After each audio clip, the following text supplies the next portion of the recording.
Tēnā koutou katoa, ngā mihi nui kia koutou ki tēnei hui me te kaupapa o tēnei wā, honouring our local histories. Welcome to today's Te Pūtiyaki Mana Taonga webinar. My name is Monica Kuhn. I'm one of the learning specialists on the project team for Te Pūtiyaki Mana Taonga, and I look forward to us all learning together for the next hour or so. But as usual, let's get started with karakia.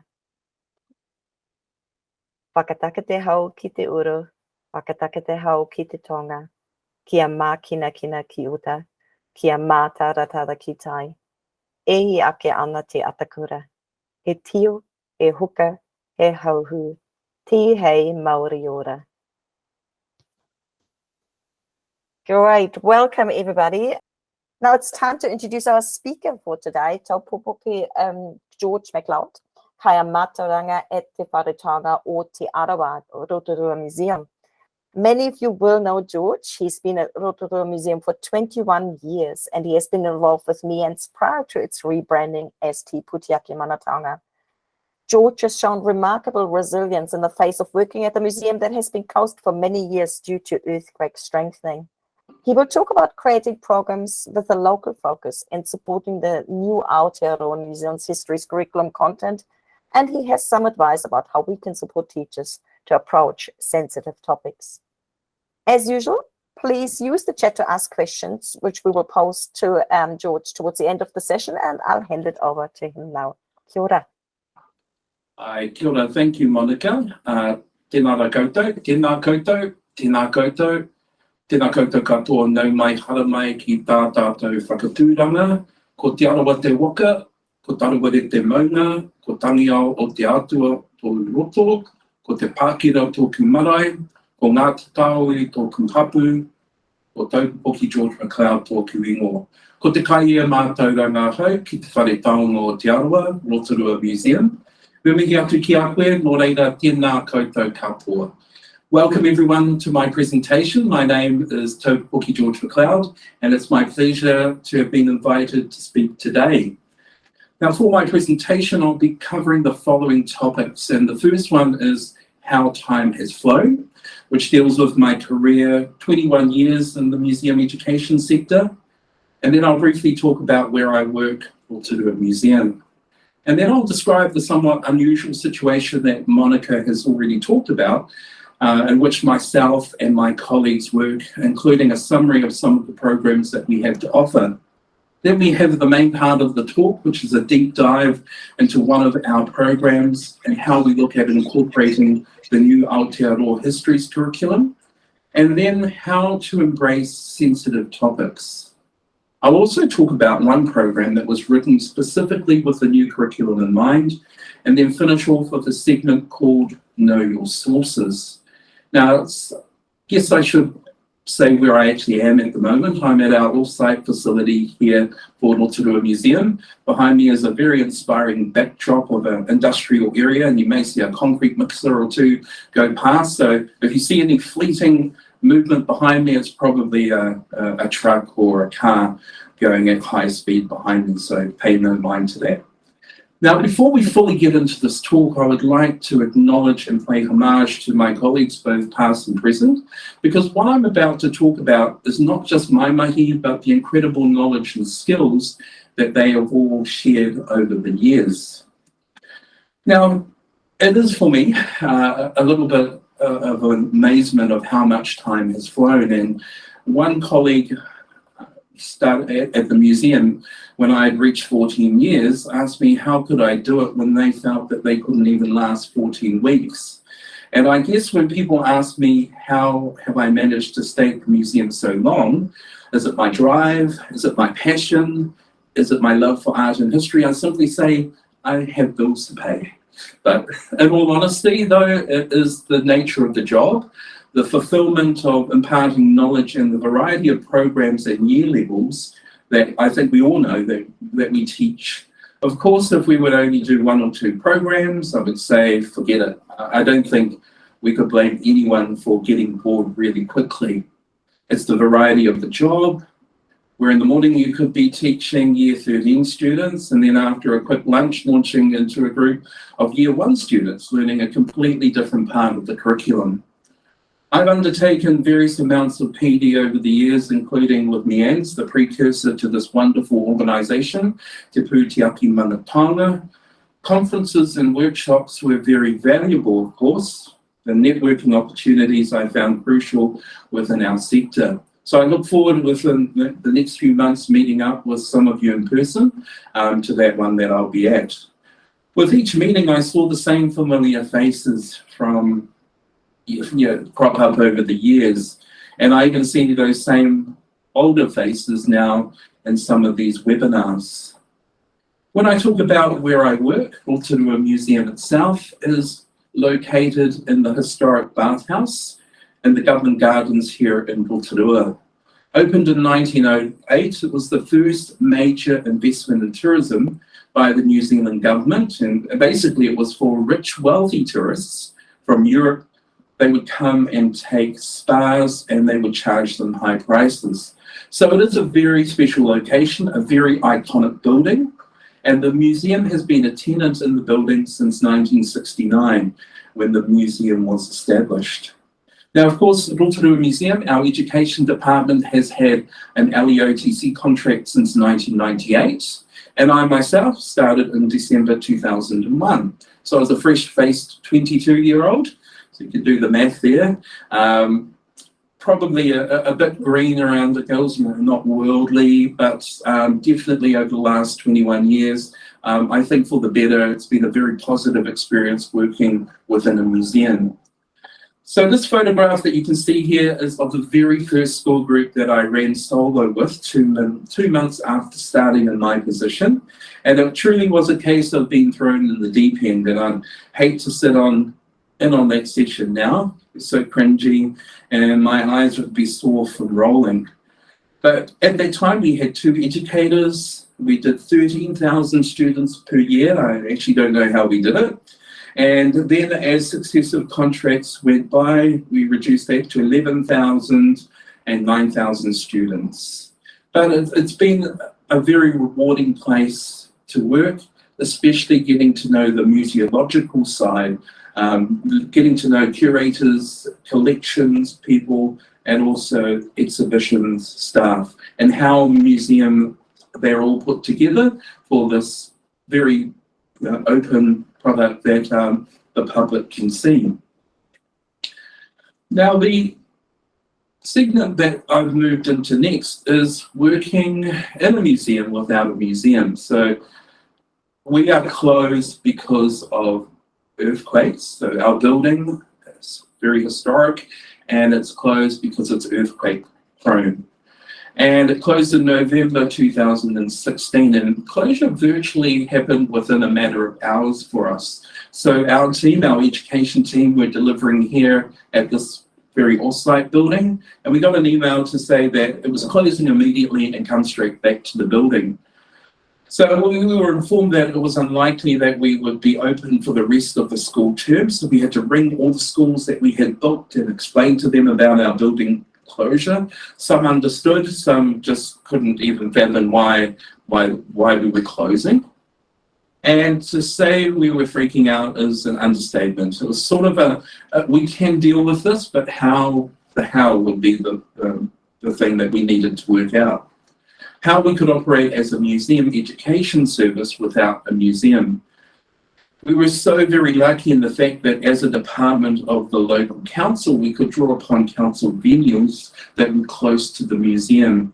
Some programs were initially off the table, but there were some that we could still deliver outside in the beautiful government gardens, because that time of year, going into summer, our Amazing Race program was very popular, so we were still able to operate. At that time, we had 4 educators, and one thing that really helped us was the use of a free museum bus. A local Māori trust has agreed for just over 12 years now to fund a bus for local schools for every class to use once per year. And that helps, of course, bring our numbers up, but also because Rotorua is a low socioeconomic community, transport was a barrier, as it would be for a lot of our ELC or a lot of museum art gallery providers out there. So that was the situation that we were in, and I'm just going to show you over the next few slides some of the venues that we operate in. This is Te Runanga Tea House, and it's located about 300 metres from the museum in the government gardens, and this is a really beautiful building. It wasn't a building that we had sole use of. It was a very popular functions venue. However, we were given free use of it whenever we needed it, and we just needed to book it in, just like anyone else might book the building. So as the shock started to settle about being turfed out of the museum, we came to realise that we could offer more programs than we thought, and not necessarily rely on a museum gallery experience. Now, the ministry were very understanding because they could see that we were still of value to the community. There were still out-of-town groups that would be coming to Rotorua regardless. So that took a lot of stress off us, and where we were able to make a special arrangement, just as long as we kept up and did as much as we can in engaging with the community and with schools that wanted to visit. As long as the experience for us was hands-on with varied activities that couldn't be replicated in the classroom, we felt that that was the most important thing, and we could run science, social science programs out of this venue.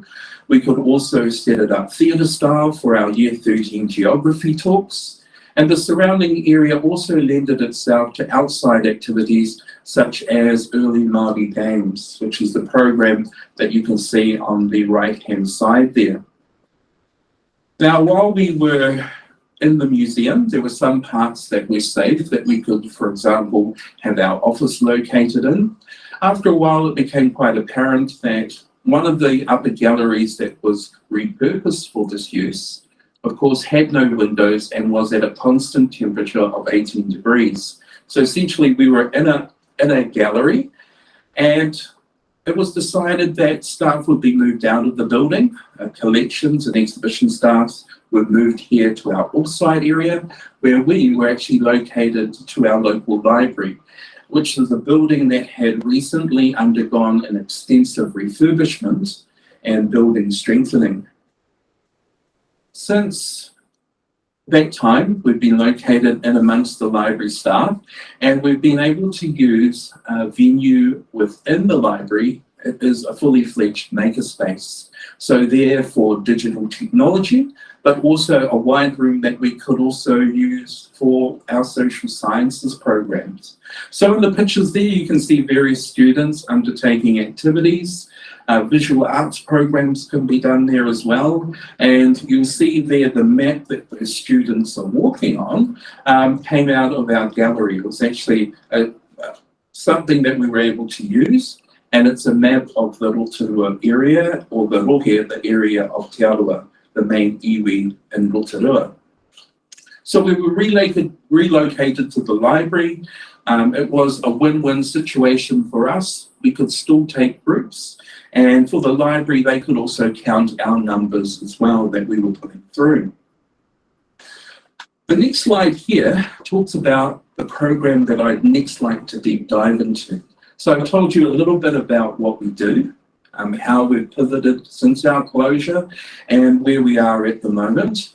The museum isn't scheduled to reopen until 2025, so there's a few funding issues that need to be sorted out, a few building issues that need to be ironed out, but we're reasonably confident in that 2025, that opening.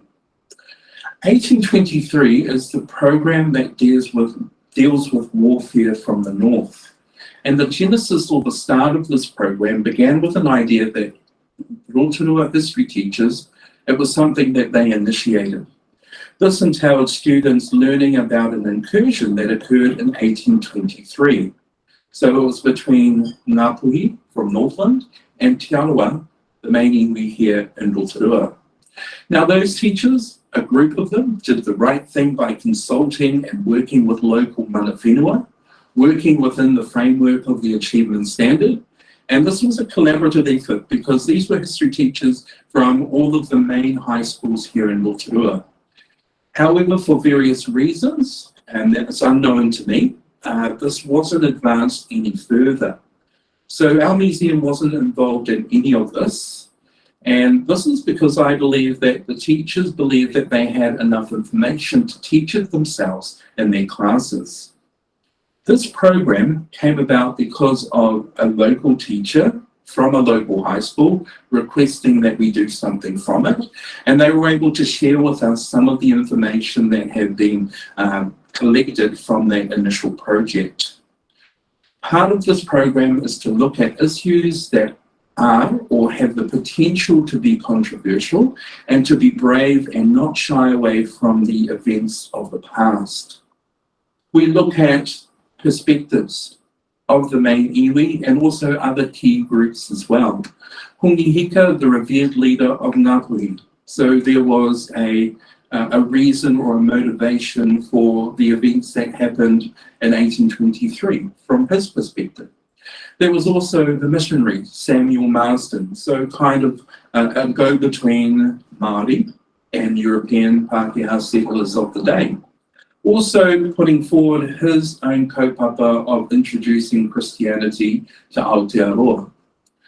Now, the person on the right-hand side is a local leader from here in Rotorua who features prolifically, or you could say is part of the cause of the incursion. Some people would say it's a massacre or an invasion that happened here in Rotorua on Te Arawa.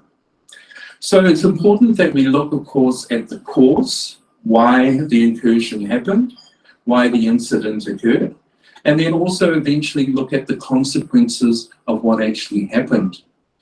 Now, in research, it's been really interesting to know that I, as a Te Arawa person, knew, as I mentioned before, about Ngāpuhi coming down here and dealing to us. Lots of people were killed. It was black and white massacre. Lots of hurt and lots of mamai. When we look at the actual cause of how this actually started, it didn't even have anything to do with Te Arawa. In fact, in that latter part, 1700s, there was a battle, the Battle of Waiwhareki, and that happened up near Kerikeri in Northland. Now, Hongi Hika, he would have been very young at that time.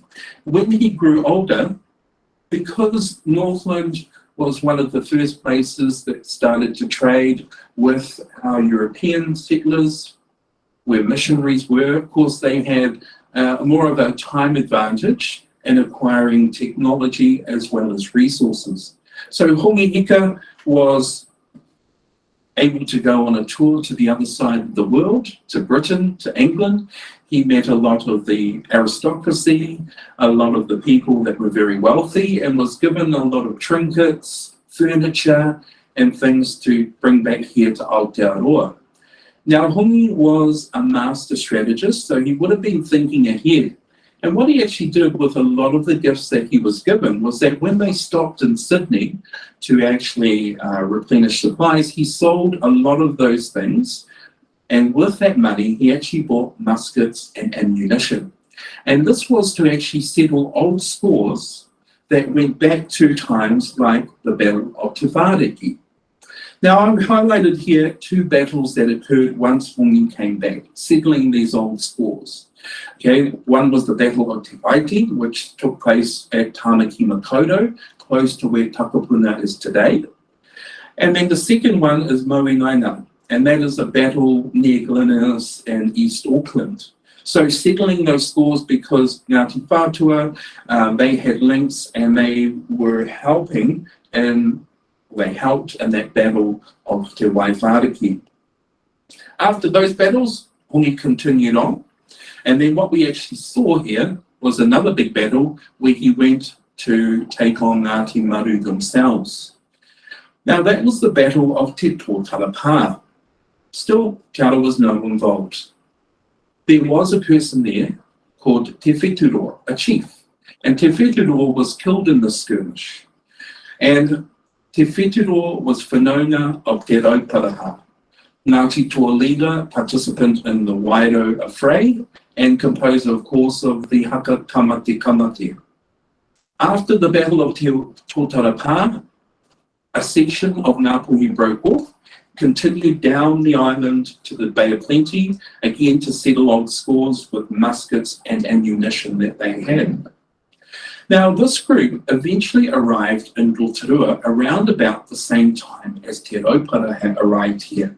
And knowing that Ngāpuhi were here, Te Raupara wanted to get utu on those Ngāpuhi that were there for the death of Te Wheturoa. So he went around the different iwi here in Rotorua.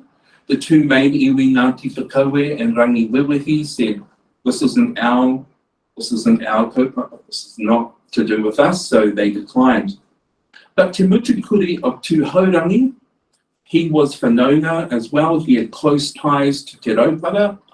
He actually agreed that his tribe would help them get revenge, to get their utu. So near Tarawera, here in Rotorua, is Roto Kākahi, a lake, very, very good lake for fishing today. But it was there on an island that they lured groups of Ngāpuhi, they lured them there to the island, and they dispatched them boat by boat. Now, the only reason that Ngāpuhi found out about this massacre or about this incident sooner was that after the fourth or fifth time that people were actually going across to the island, they looked down and they saw blood at the bottom of the waka. So people getting in immediately jumped out. They hightailed it out of there, back up north to tell Hongi and Ngāpuhi what happened. So it's thought about 170 of Ngāpuhi were slaughtered in that incident, and it was seen as a huge, huge slight to Ngāpuhi, and it's not something, I call it amazing, but from the point of strategy and I guess the logistical point of view of Ngāpuhi's response to this. But ultimately the consequences were death for Te Arawa, enslavement of people being taken up north from Rotorua, and then of course displacement of people, those people that were taken up there. So looking at a map, of course, in late 1822, Hongi and other Ngāpuhi chiefs had amassed enough people and canoes to make the journey down here to Te Arawa. Now, there were a few Te Arawa people living amongst them that had intermarried into the iwi. And those people were told, those are your whanaunga, we're going to come and attack them. We'll give you one musket, take this musket and tell them we're on our way. So those people then left very quickly, made it back down. Te Arawa themselves, when they heard about this Ngāpuhi invasion, were too concerned, and I'll talk about the reason why very shortly. So they left Kirikiri, they went down, they made their way towards Whangarei, so the second stop there. First, Kirikiri, second, Whangarei, and then they went past Tāmaki Makaurau and stopped at a place called Manaia and the Coromandel. So mainly just to replenish. And it said that on their way down in the open sea, close to land, that the sea was completely calm. And they took that as a good tohu, or a good sign that they were on to a good thing and that their mission would be successful. I'm just going to jump now into an actual map. They stopped into Tauranga Moana there, again to replenish supplies after they'd come around the Coromandel. Then they went past Maketu. While they were in the Bay of Plenty, they came across a man that was Ngāpuhi, that was actually from that area, who knew someone. One big thing about the terrain and the topography here in Rotorua is that essentially you can't get to Rotorua by canoe. Now that was their biggest strength, was in their flotilla of canoes, getting everyone across here. Someone knew of a small creek that went most of the way from Maketu, near Maketu, all the way inland, and then they would only need to drag their canoes for about 1 to 3 kilometres. Now, when we look at how we've actually linked this part into the new curriculum, it's mainly about the do aspect, and that's identifying and using sequence. And that is the sequence of Hongi's journey from Northland down here to Rotorua. Now, how will this actually translate into the real life, and how could we actually use it as an activity for students? And then I bring us back to the big, huge map that I showed you earlier on in the presentation. It perfectly shows the things that we need to use in the activity, maketu, tauranga, and then also the Rotorua lakes. By drawing, simply using chalk in different colours, we can actually show the creek that they paddled up, where they took their canoes in the yellow areas from one lake to another, arriving at Lake Rotoehu, going into Lake Rotoiti, and then finally coming into this area here, Lake Rotorua. Now, students, while I'm talking, were able to place down these different cards, which were the different points that were important to that sequence and that journey. It places geographically the huge task that was facing Ngāpuhi that they were able to overcome. They came up with a solution to do so. So eventually ending up in Lake Rotorua here, it would have been a most terrifying time for those Te Arawa that were in the area. Now, because word had already reached Rotorua that Ngāpuhi were coming, Rotorua wasn't as densely packed as other areas of Aotearoa where Māori were living. In fact, there were 3, if I can think of off the top of my head, main kainga or villages with many people in it, sparse, smaller villages around. When people knew that Ngāpuhi were coming, they simply disappeared into the bush. It was the bigger tribes that thought that they were quite safe because of their impenetrable fortress, Makoia Island, which you can see here. In time past, they were able to go there and take refuge. They had to make sure that every canoe had been brought to the island or had been hidden, but they didn't count on the fact that Ngāpuhi would be bringing their own canoes here into Rotorua. And that's what happened. Ngāpuhi came on their flotilla of canoes. They circled the island for several days, calling out, cheering, and mocking the people that were on the island. You might recall earlier on in this presentation, I actually said that it wasn't actually Tūhorangi, or it wasn't actually that tribe that caused this, that bore the brunt of it. In fact, it was Ngāti Whakaue and some of Ngāti Rangiwewehi who were the ones that initially turned down Te Rauparaha. So they circled it and they eventually made their invasion, or they went into the island. Some people thought that they could use the island as a fort, retreat higher up the hill, up the slopes. Some decided to actually flee on canoes, but there was really no hope for them. There was only one glimmer of hope, because when Hongi Hika was in England in 1821, he was presented a suit of chainmail, a shirt of chainmail, and also a knight's helmet and some armour. So he would wear that in battle. That one musket that Ngāpuhi, you might recall, gave to that man of Te Arawa descent, who brought it all the way back down here, that man was tasked with finding Hongi and shooting him with that musket. And as the story goes, he had one shot. He took that shot, and the musket shot hit Hongi in the helmet, but it didn't kill him. Of course, that if Hongi had been killed, it would have been a huge moral blow to Ngāpuhi, and who knows, it may have put off the whole invasion. But what it actually did was that was Te Arawa's last shot, and therefore they were very much, the whole place was here for the taking. They hunted down and they captured people that were trying to flee. They enslaved people, and of course, as was the way back then, the spoils of war actually looked up dividing the land around Rotorua, because there was very little defence once they invaded the main island. Now, the map here shows the Rotorua lakes that we all know today. So the jewel of our tourism crown here in Rotorua. So for me, as a Te Arawa person that has grown up here, to have actually read that there were various Ngāpuhi chiefs that actually wanted to confiscate or take land for themselves. One of our major lakes here, Rotoiti, Rotoehu, the lake next to it, was claimed by a chief from Ngāpuhi and the surrounding land. Tarawera and Rotopakahi, where the original incident happened here in Rotorua, were claimed by another chief.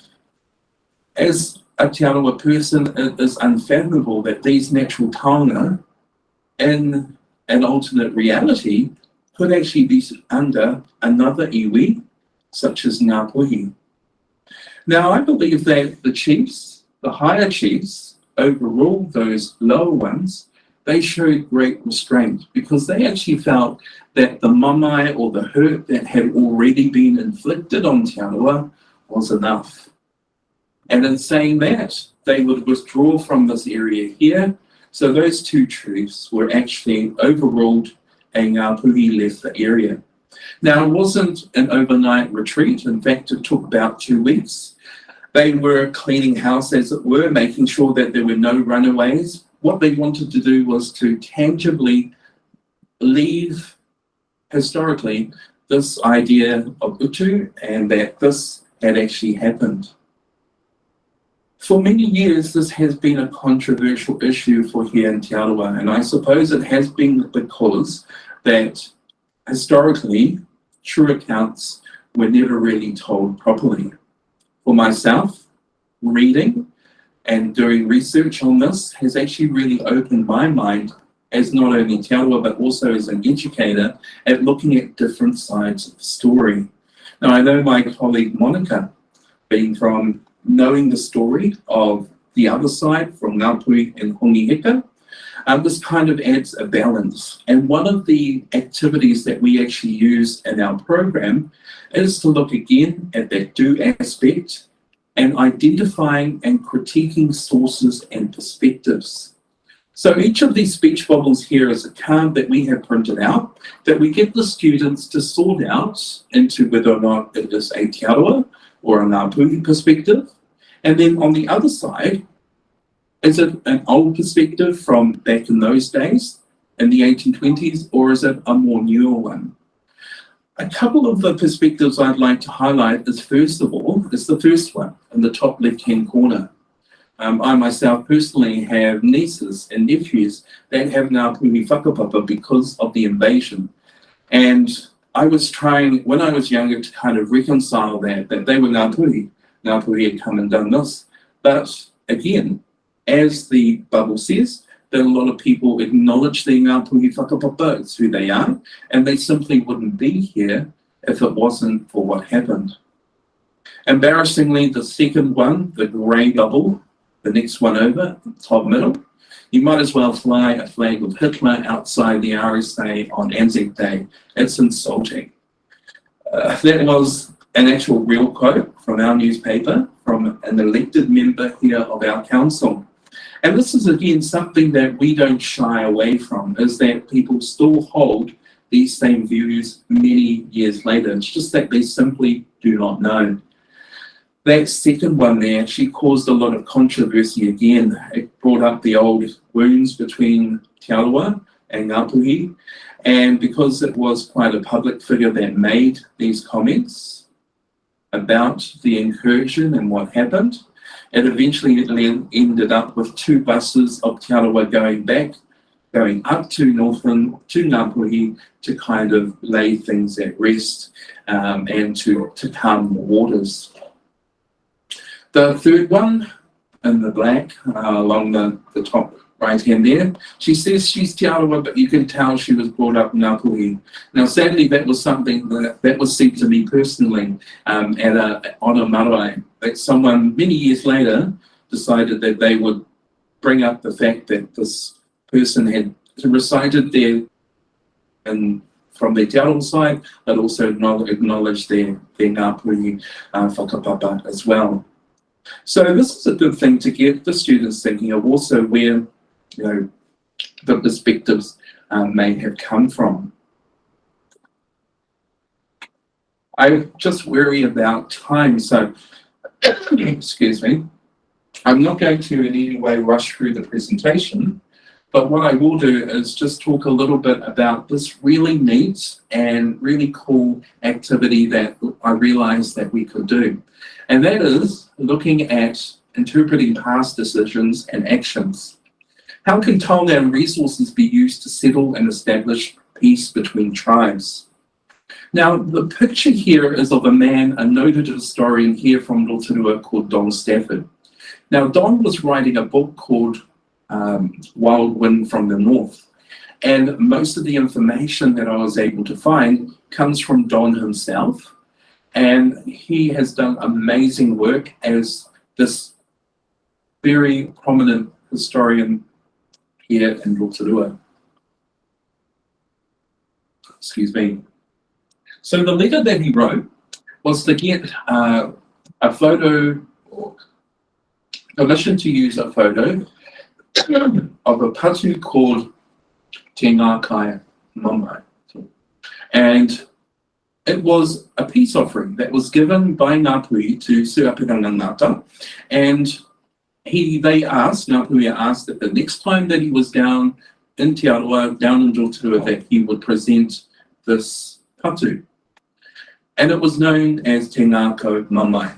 And it is said that after the death of the chief, that the warriors in 1821,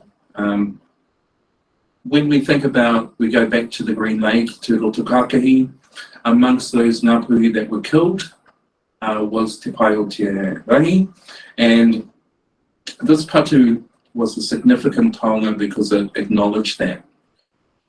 So because of that incident, as we know, the Makoia Island raid happened. A story of this patu is the fact that it that was given to Te Arawa, excuse me, was said to have been actually in that battle, was brought down here in 1823. Now, before this actual letter, before we go through the letter, I show them a patu, the students that are doing the program. We go through an inquiry card. What do you think this is? What is it made from? Is it old? Is it new? Do you think it's old? Is it new? Why or why not? Can you tell me something interesting about it? So then we launch into this letter activity. We read about Don's research on this patu, Te Ngākai Mamai, and we talk about the ramifications or the significance of this patu being presented to Te Arawa, that it was in those 1823 raids, and this was to calm any sort of mamai and to make knowledge of it. When we look at the last part, it talks about Don's request, but also talking about the patu being deposited in Auckland Museum. And as of 2006, it was in Auckland Museum. Then I tell the students that there is an actual second part to the story, and that is the fact that it was actually returned to Rotorua. It was given to Auckland Museum to look after in the 1930s, because Rotorua did not have a museum. But where do you think the patu might be now? And then we inevitably get up to, Rotorua Museum. And I said, so where do you think it might be now? And then it slowly dawns on the student that the very patu that they're actually looking at is Te Ngākai Mamai. And that is actually a really powerful moment where these students, where the pin drops, and they're actually looking at a part of history of what they've actually been learning about.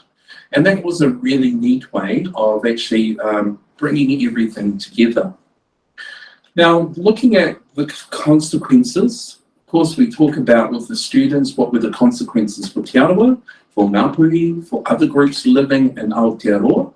What are the consequences for us here in Rotorua today? You know, the long-term consequences, and also for the future. This is a very sensitive topic that we have been talking about, and it's also about embracing those sensitive, not to shy away from them, what we believe is that the reason why this program didn't advance was because the teachers felt that they were not the right people to teach it. We sought feedback from elders of our different Te Arawa sub-tribes. We have, for our museum, a pukinga koike. So we were able to tell them about this program and receive their blessing. For those people that may not have a pukinga or kaumātua komiti, they might be able to reach out to colleagues of Māori descent, and often it might be those that are in your collections department who can act as a bridge to local iwi, to ask those questions, to seek out permissions to talk about these sorts of things. But it does require a lot of thought. And just very recently, we underwent some PD with the wonderful Lizzie Eves, who's the educator at the New Zealand Holocaust Centre in Wellington. And at the moment at the library, we have an exhibition on Anne Frank. So if we were to teach that, what would be the appropriate way? It's a very valuable thing is that role play in any way is not appropriate, especially for these sensitive topics. And you should never really use a shock factor. It should be usually about facts. And the main thing is don't be afraid to tell the truth. Brainstorm within your team, then expand to the wider community for feedback. And the main thing is to face these things head on and be strong about it. So kia kaha is really the thing that I would have to say. Now, just very wary of time, I've just gone on to my 40 minutes, so that's gone really, really quickly.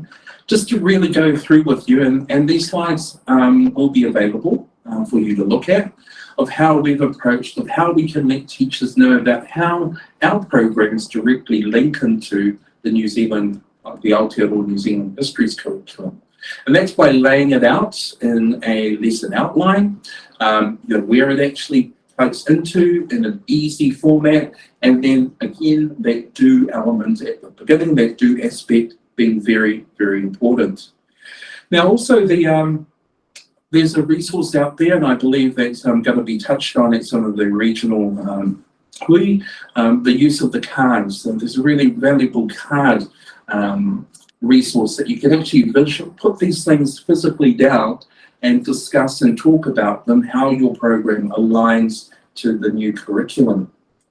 Now, for discovering Aotearoa, which is essentially the program from Hawaii to Aotearoa, we again look at identifying and using sequence cards, getting groups and group activities to discuss that.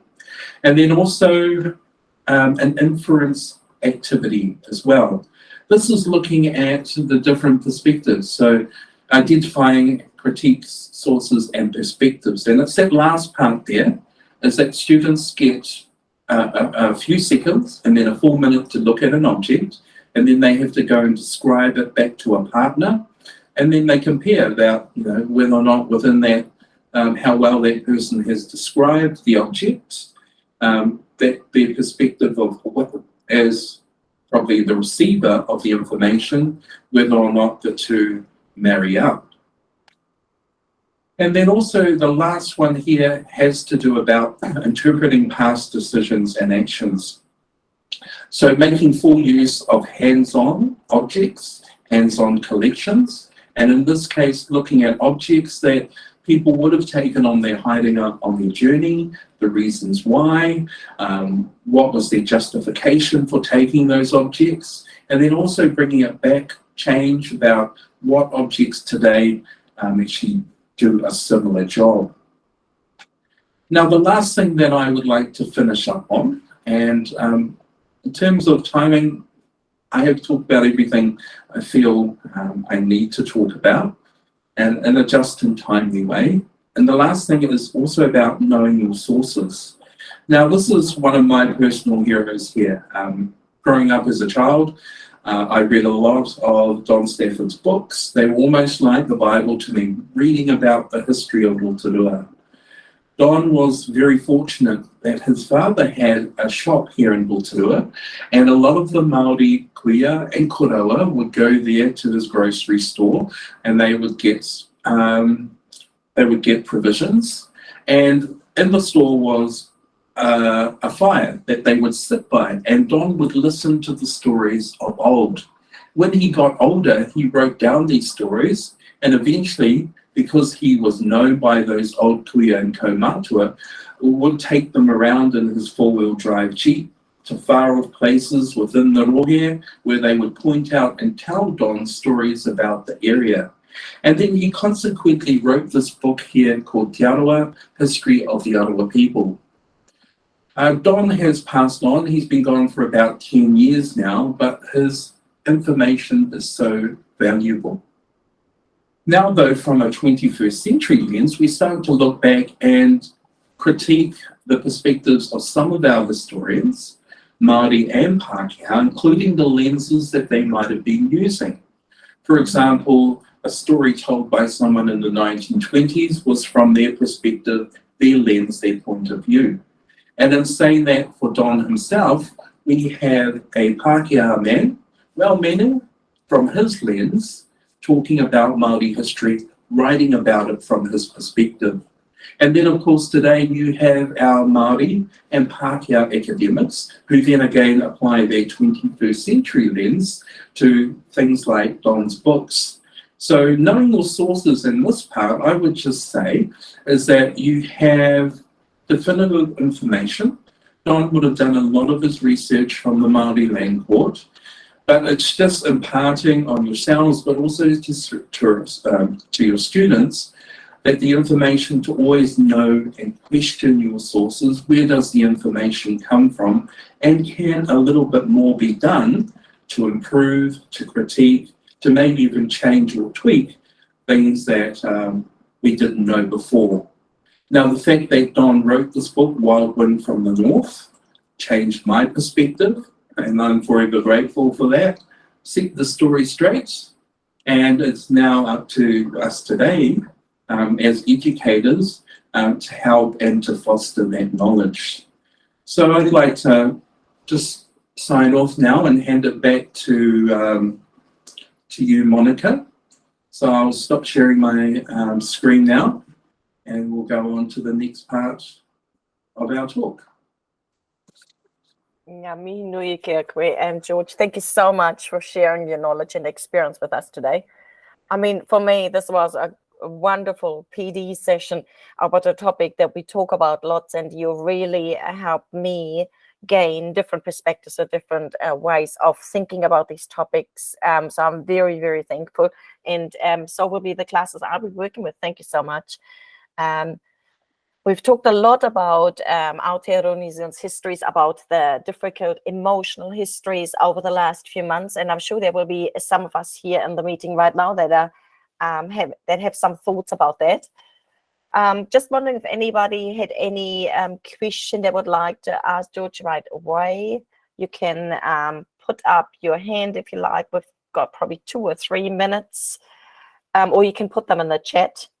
But I'm just curious about some of the other items you've got in front of you. George, is there any particular item you wouldn't mind pulling out and telling us a little bit more about it? Maybe how you use that object in your learning sessions.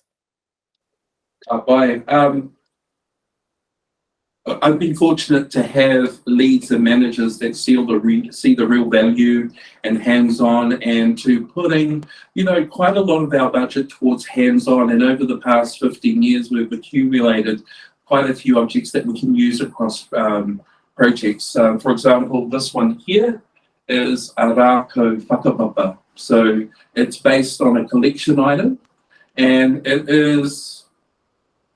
has notches along it and would have been used during whai kōrero, and a speaker would run their hand up and down the different notches for different generations before them, telling stories. And some of the notches actually had patterns on them that might remind them of a particular story about that ancestor. So this is a really nicely carved piece. We're actually able to touch base with, being in a museum, a man that actually made objects for our souvenir shop, and he was very agreeable to making some of these things on commission, and so we're very lucky and fortunate to have that.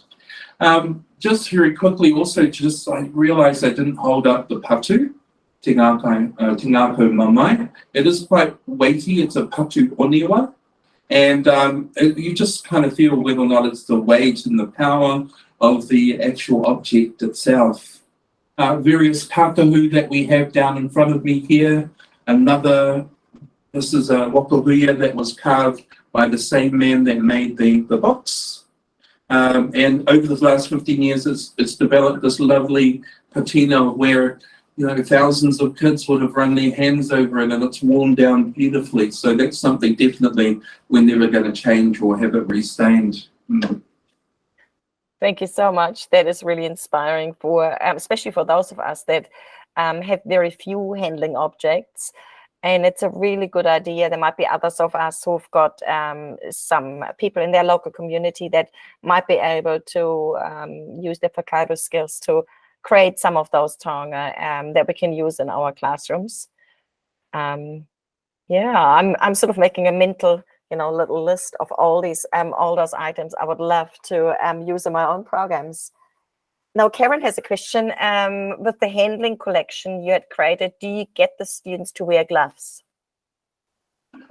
This was created specifically for kids to handle without gloves. So in terms of that, it is, you know, there's no essence of tapu related to them. We do say that they are very special. They're taonga, they're treasures to us. Please treat them carefully, and that in itself is enough, but definitely. One of the value, of course, that those of you that are lucky enough to have a collection, our collections department are very open for us, if able to for us to borrow objects. They will bring it to us, like te ngākau mamai. Of course, these ones are look only for students, but just to have something there from our collection. And then we try and replicate something in our collection, like the wakahuia, that they can actually touch, you know, and do some inquiry with that as well. I'm just intrigued by your beautiful kakahu there. Do you want to tell us a little bit about how they fit into your stories? Yeah, so often if it's a storytelling, telling the story of Hatupatu and Kurungaituku, the bird woman, often we would have a student that might be our Kurungaituku for that story, wear that kakahu, that cloak. Yeah, just as we develop programs, we know that we have a selection, a collection of these hands-on objects, how we might use it. For example, what in one program is a kite kumara for kumara might be a completely repurposed kite for another program. It can be used in a visual arts program.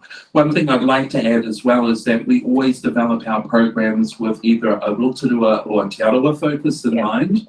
And for us, that was really easy when we found out initially about the Te Arawa Histories curriculum. We thought, oh, you know, some of these we don't really need to change that often. Now, I'm parroting all of this stuff, but this is some of the amazing ideas that come from my team, from my former lead as well. So I guess that to have that support within your own teams to bounce information and knowledge off each other is just, you know, we work together, you're rowing in that waka and that journey together. Thank you so much. That has been such rich kōrero for all of us, no doubt. Whānau, you've got about 2 minutes to put some more comments in the chat if you would like.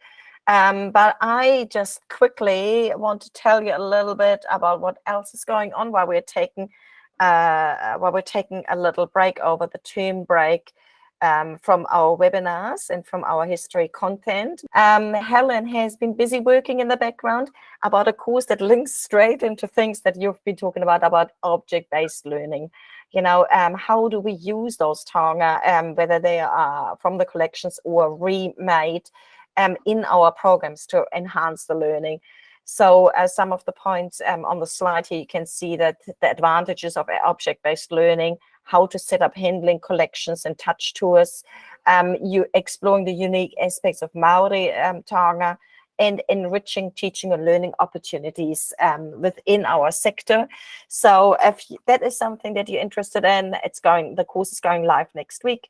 And watch out for that on the various media channels that Mel is communicating with everybody. It will be Similar format to the other Te Pūtiyaki Manatanga courses on Future Learn, where it's free to sign up for the duration of the course. I'm quickly looking at Mel, which you can't see. She might remind me how long this course is running for. It's a 3-week course, this one. Fantastic. Just a couple of hours in that each week, so fairly short. Fantastic. Thanks for that, Mel. Sorry, I didn't look that up earlier. And that could then hopefully link in nicely with rewatching what you heard in the webinar today, or maybe even reach out to George and the team at the Rotorua Museum and ask them a few more questions about this. All right. Well, thank you so much again. I am so impressed by this, and I will be one of the people watching this back, skipping over my bits and just listening to you talk again, George. It has been an absolute pleasure having you present to us today. I just quickly want to remind everybody that we are currently running our regional hui. We had one yesterday, the first one in Wellington, thanks to the whānau from Wellington, Masterton, and the surrounding areas who attended at Te Pāpara yesterday. We had a blast. We had a long session about Aotearoa New Zealand's histories. We shared our practices, we networked, and we can't wait to do it all again. And next one coming up in Christchurch on Tuesday. So if you have not registered yet, please get in touch with Mel or keep an eye out on the Facebook page to get reminded of the details of those and to sign up. We really look forward to seeing you all face to face, with or without masks on. It was just a real blast to be together in one space. All right, I think that is almost us for today. George, would you mind closing us with karakia? Kia ora tātou. Just to reiterate what Monica said, please do reach out to us, reach out to myself if you have any further questions, anything at all. We're very open. I'm very open to any kōrero that you might have. So thank you very much for listening to me. We'll finish up with our closing karakia. Kia hihiri tātou. Kia whakaria te tapu, kia wātea ai te ara, kia tūru ki whakataha ai, kia tūru ki whakataha ai, haumi e, hui e, tāe ki e. Thanks so much, everybody, for coming, and we look forward to seeing you again in a few weeks' time. Hei kona.